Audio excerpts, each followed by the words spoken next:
আসসালামু আলাইকুম everyone, welcome মম হাফসাস কিচেনে আপনাদের সবাইকে আরও একবার নতুন রেসিপি দেখার জন্য। আজকের রেসিপি থাকছে ব্রয়লার মুরগি ভুনা।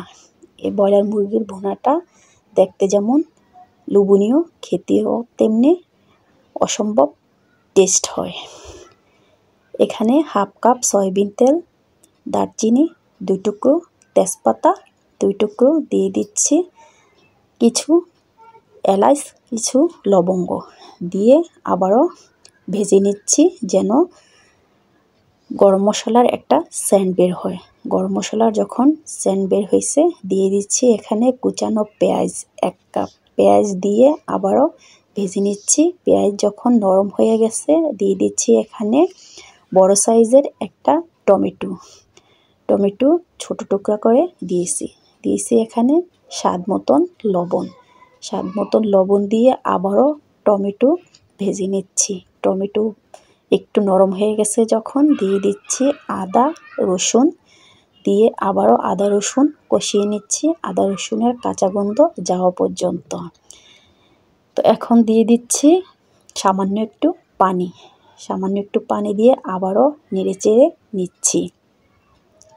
নেড়েচেড়ে দিয়ে দেবো এখানে শুকনা গুঁড়া মশলা দিয়ে দিচ্ছি হাফ চা চামচ হলুদ গুঁড়া, 1 চা চামচ মরিচ গুঁড়া, 1 চা চামচ ধনিয়া গুঁড়া, 1 চা চামচ পরিমাণ জিরার গুঁড়া দিয়ে আবারও কিছুক্ষণ কষিয়ে নিচ্ছি।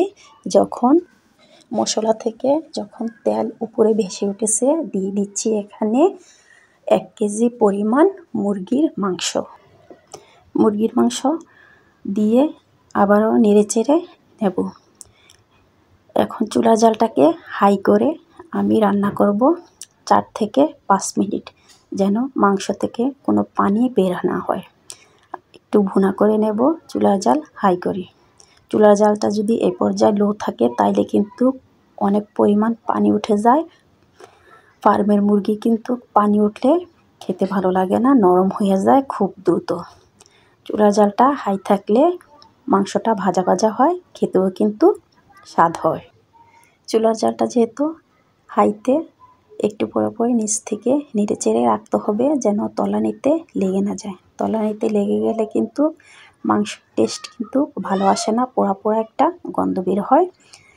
যখন তেলটা উপরে ভেসে উঠেছে এই পর্যায়ে কিন্তু চুলার জালটাকে আমি লো করে দিয়েছি যেন আস্তে আস্তে মাংস যেন সিদ্ধ হয়ে যায়। তো এই পর্যায়ে নেড়েচেড়ে রাখতে হবে। নেড়েচেড়ে দিয়ে দিচ্ছি ঢাকনা দিয়ে 10 থেকে 12 মিনিট রান্না করে নিচ্ছি লো হিটে।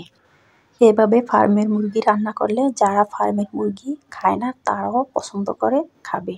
এই ব্রয়লার কারি দিয়ে আপনারা রুটি, পরোটা বা প্লেন রাইসের সাথেও খেতে পারেন। রুটি পরোটার সাথেও ভালো লাগে, আবার প্লেন রাইসের সাথেও ভালো লাগে। আপনারা একবার হলেও বাসায় ট্রাই করে দেখবেন, আশা করি আপনাদের কাছে ভালো লাগবে। তো এখন দিয়ে দিচ্ছি পরিমাণ মতো পানি। এখানে আমি 1 কাপ পানি দিচ্ছি। পানির পরিমাণ বেশি দিলেও কিন্তু তরকারির টেস্ট নষ্ট হয়ে যায়। 1 কাপ পানি দিয়ে একদম লো হিটে রান্না করব যতক্ষণ পর্যন্ত সিদ্ধ না হয়। মাংস সিদ্ধ হয়ে যখন ঝোলটা কমে গেছে দিয়ে দিচ্ছি এখানে 1 চা চামচ গরম মশলা, দিয়ে দিচ্ছি কিছু ফ্রেশ ধনিয়া পাতা, 3-4টা কাঁচামরিচ দিয়ে আবারও মিক্স করে নিচ্ছি। তো এই পর্যায়ে কিন্তু চুলার জালটাকে বন্ধ করে ঢাকনা দিয়ে ঢেকে রেখেছি যেন কাঁচামরিচ ধনিয়া পাতার একটা সেন্ট বের হয়। তো এই পর্যায়ে কিন্তু মাংসটাকে আমি নামিয়ে নেব। বেশি গ্রেভিটা শুকিয়ে যাবে, খেতে ভালো লাগবে না।